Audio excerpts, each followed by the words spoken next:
Union life. Union life is the study of our union with God. In this study, we will focus on two main areas. The first is the union between the Father and the Son in the book of John.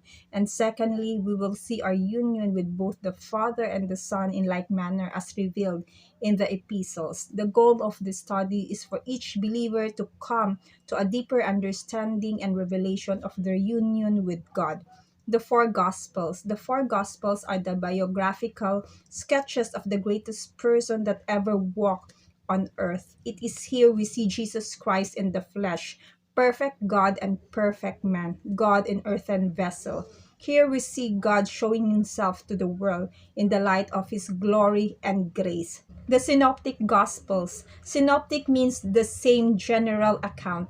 Three of the four writers of the Gospels have the same general facts, events, teaching, and information on the life of Jesus. These three books are Matthew, Mark, and Luke, and are called the Synoptic Gospels. Yet, in all similarities of the Synoptic Gospels, each author sees and presents Jesus in a different light. The opening chapters of each Gospel suitably illustrate the particular aspects of the Lord's character presented by the author. In Matthew, Jesus is declared to be the son of Abraham, the son of David, and his genealogy is traced through Joseph, pointing out the legal nature. Matthew presents Jesus as the promised Messiah, the King of Israel and the King of the Jews. He saw him as the promised Messiah who would free the Jewish people from the tyranny of the hated Romans. Mark's account of Jesus' life is the earliest and the simplest. Mark portrays and sees Jesus as the lowly servant of the Lord. For the Son of Man came not to be served, but to serve and give his life a ransom for many. In Luke, we see the intimate touches of the human aspects of the lives of Zechariah, Elizabeth, Mary, and Jesus. Luke presents Jesus in his human side as the perfect, sinless man. He sees the compassion, love, and the attention he showed the sinner, poor, the children, the foreigner, etc. The Gospel of John. When we study the Gospel of John, we are immediately aware of a total different climate.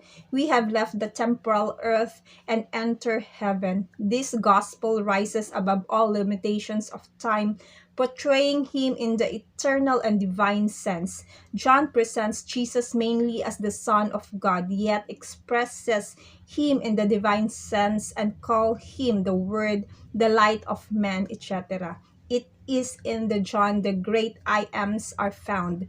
In the Synoptic Gospels, Christ is viewed in human relationship with an earthly people. In John, we find a spiritual relationship with a spiritual people.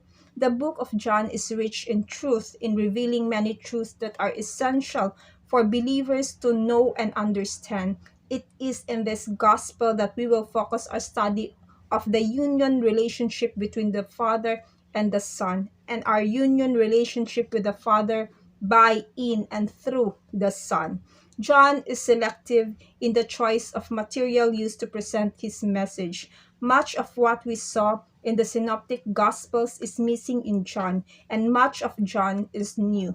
The reason for this is that John has the spiritual or theological aspect of our Lord's person and work at heart. The prologue, John chapter 1, verse 1 to 18, ably and beautiful summarizes the main themes on the heart of the writer. The great and august titles of the Word, the Life, the Light, and the Son that dominates the prologue reveal his real burden. It was Philip who so expressed the deepest yearning of the human heart when he said, "Lord, show us the Father and we shall be satisfied." John states that the entire mission of Jesus is the fulfillment of this heart cry. He writes, "No one has ever seen God, the only Son who is in the bosom of the Father. He has made him known." Later, in reply to Philip, Jesus himself said, "He who has seen the Son has seen the Father." This then is the essential message of the fourth gospel, the unfolding of the glory of the Father in the person and work of the Son. John's Gospel is the bridge that takes us from the earthly understanding of Jesus of the Gospels into the spiritual revelation of Jesus in the epistles. This bridge must be crossed for us to fully understand the epistles and our life in Christ. To God be the glory. God bless you.